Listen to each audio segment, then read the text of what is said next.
everybody. It is March 11th, 2025. Good day. We're going to talk about three things. First off, of course, Santa Clarita real estate. I'm going to give you those numbers, a couple interesting things in that market dynamic. Then we're going to move into the fat loss. Well, let's talk about those fat loss drugs and muscle preservation. There's some new stuff out there on that particular front. And then finally, my third favorite thing is going to be artificial intelligence, talking about that energy component versus intelligence. How is that different now than it ever has been? And why is that something that we all need to pay attention to? All right, let's start with the real estate numbers here in Santa Clarita Valley. Running the numbers since last year, comparison up to March of this year, we have a 3% increase over last year's prices. So it does show the resilience of the Santa Clarita real estate market. And we're watching as property is not getting less expensive, but more, and that indicates a higher buyer drive. Yet, a couple different things. We have 25 coming soon properties. That is up from just last week when we're in the high teens and early 20s as far as coming soon. That's the last 7 days. That's the properties that have entered. 71 new listings. Super exciting on that front. 75 properties have had their prices changed. That's a big deal. And a majority of those prices are reductions. You might ask, well, why would a seller actually increase their price? In some cases, there are mistakes made. So an agent may have entered the listing into the multiple listing service at a certain level. Maybe the seller talked to a neighbor, relative, or friend and said, you know what, I don't want that price, I want a different price. Talking to their agent, the agent says, sure, and they go and change it. But you should understand that when you have a price increase at the very beginning, it could be an advantage or it could be a detriment or it could be nothing. It depends on how it's explained to the people that might be searching. All right, so we have that. Then here's something else that's interesting. 14 properties expired, 15 properties canceled escrow. That gives us 29 properties that have been removed or extracted from the market. So me, being who I am, thought I would look a little bit deeper and find out what's happening on that front. It would appear that it's not all regarding price. Some of these properties, they weren't advertised properly.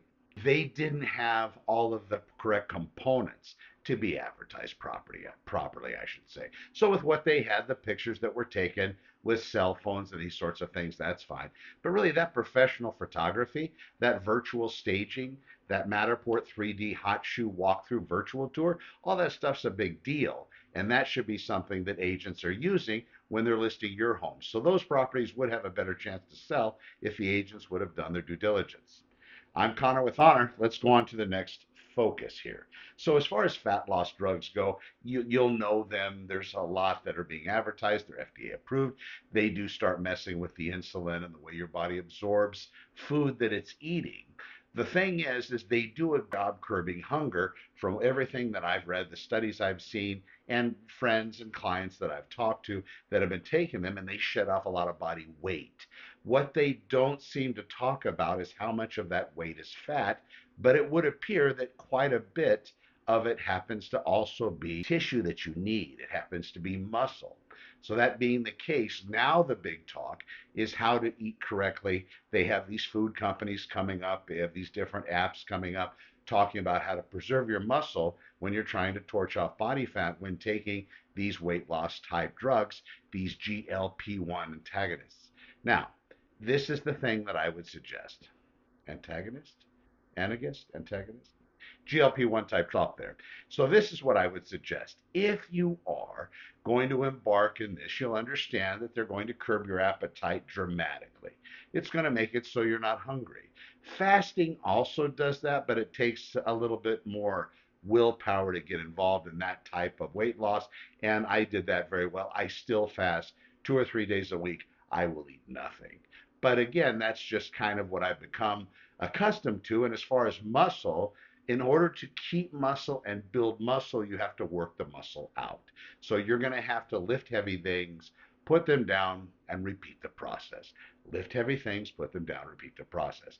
That's how you build muscle. So if you are eating in a restricted way, you're not eating any food, you can at least preserve it by working the muscle out. How much, you may ask? That might be the next question. My suggestion is just do 5 to 6 sets per muscle group per week to maintain. So I'll give you an example. Let's talk about the bicep muscle. It's not a huge muscle, but it is something that could be worked out and should be worked out. You can do curls, 6 sets of maybe 10 to 15 curls, and you want them hard, so maybe that last one's difficult for each set, and do 6 sets, that's it, per week, per that muscle group. Chest, you can lay on the floor, get a couple bottles of water, maybe a couple books, and push them up, and that would be your chest, or even push-up exercises might also do the same thing. And that you might want to do again, like about 6 sets per week. So you would lay down and you would do, if you can push-ups in a row, that's fantastic. So you do that. You rest the 30 to 45 seconds and do it again and so on. Then you got your chest done. As far as legs go, you can do squats.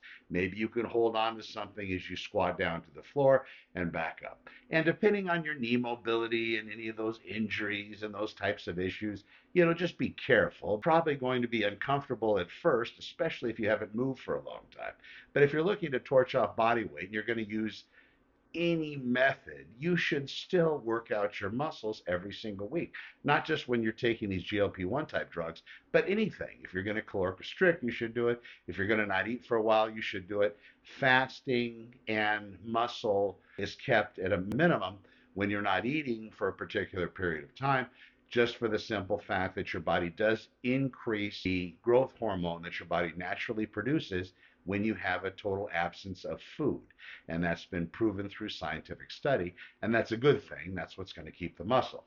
Now, when you restrict calories, you should do your own research. That's kind of a different process, because when you start to restrict calories, then your body could reduce the metabolism, and in a lot of cases it does. And then the muscle loss is also higher in that regard, because your body isn't secreting extra growth hormone to try to deal with a starvation issue that would be created by you not eating. And what should you eat? We'll get into that right now. It should be meat, it should be fish, it should be eggs and vegetables. Those are the things you should be eating. Fruit, yeah, fruit's a dessert, fruit's a treat, so be wary with that. But the rest of that stuff's really good, and if it has a single ingredient, even better. So if you're eating a hamburger that you got from a fast food store, in that beef might not just be hamburger meat. They might use fillers and other things. So buy the food that you know has one ingredient. You're good. Beef, chicken, fish, those sorts of things, eggs, fantastic. Vegetables, perfect. Watch your seasonings, watch your condiments, and enjoy your life. It'll work. Finally, let's talk about artificial intelligence. Now, have you been watching? Have you been paying attention? Artificial intelligence is something that's been talked about, and it's being downplayed in several circles. People are saying that it's not, people are saying that it's not, going to be life alterer or changer. And I will tell you, yes, it will be. If you look back at the Industrial Revolution, and this is a big difference between, we're talking about something different than this, but you look back at the Agricultural Revolution, you look back at the Industrial Revolution. So you had a bunch of fellas out there with shovels and picks, and then the Industrial Revolution, they made machines that were able to do much better than a single human being or even a whole bunch of human beings by using a bulldozer or a backhoe and digging ditches and these sorts of things. So, of course, that wasn't the limit of the expansion during the Industrial Revolution. I get it. But, with that was seen. And it went, those people then had to start maybe selling certain things or working and building the factories to be able to support the maintenance and the building of these machines. So there was job loss for the lower end type labor in those days, but those people probably became trained if they were able to get out of it and then go and do something else. We see that similarity today, but here's the difference. Today is an explosion in intelligence. Today, our intelligence levels are about as smart as most human beings, and since we have the advent of the internet, we've been able to share information pretty easily between human to human to human. Now, subjective experiences are going to be different, so let's say I've been shot at in the past and had to shoot back because I was a police officer or whatever it may be. I can tell you the story, but realistically, you not having lived it like I lived it, it's a different kind of absorption. You can listen to it and understand it, but you're not truly experiencing it. You tell me, I crashed and, my neck and my back, and I can appreciate what you're telling me, but ultimately I haven't crashed. I wasn't in the same crash, so I can listen to the story, but I can't really absorb it. Machines get to share that knowledge 100% all the way through all the feelings, it will, in the computational data. So when you have a self-driving car, one car experiences an anomaly or some kind of an error. Now all the other cars know how to adjust for that. You put bots out there that are military purposes, and you have a group of human beings that were able to get one over on the robot and kill one of them. Well, all that data just went to all the other ones. That game will never be played again. The robot will never fall prey to that same error on their end, having not understood it. The intelligence explosion, ladies and gentlemen, is something a lot different than any kind of other life altering, societal altering, commune altering event that has occurred in the past. Because with intelligence, we solve all of the problems. So right now we might have a regular rock, and we might not realize that in just a regular rock that you would see laying on the street or in your backyard or on the trail, how much potential energy is in it. Maybe there's so much energy, much more than there would be in the more precious type of metals. Maybe that's the case. Maybe there's more energy in this rock than fossil fuels, to give you an example. That's what artificial intelligence, or the new intelligence, is going to create. Right now, it's pretty smart, and it's getting smarter. Right now, at the very beginning, with a regular computer, we had to teach it how to add numbers together, and then it was able to do it with big numbers. Now the machine teaches itself. We teach it the rules, or we give it the end goal, and the machine comes up with a solution. So, having said that, if you look at artificial intelligence the same way that you look at the past changes in societal structure, you're in the advancements, you're doing yourself a disservice. This is going to be a dystopian or a utopian type of event. We just have to see what's going to happen here in the next several months. It's not going to take long. A few years ago, when they had the first chat GPT model, was that 2023? When it first came out, they were like, oh my God, it's going to be, we get to the next, well, it's not going to be years, folks. We're coming up on this thing. They are developing technology so fast, they're not bothering to think whether we should or not. But be careful out there. Understand the truth. If you don't know that much about artificial intelligence, dig in, because it really is a scrumptious delight. Just be wary, be kind to each other, and always seek the truth, and never forget the human element. I'm Connor with Honor. We will see you in the next one. Thanks for watching.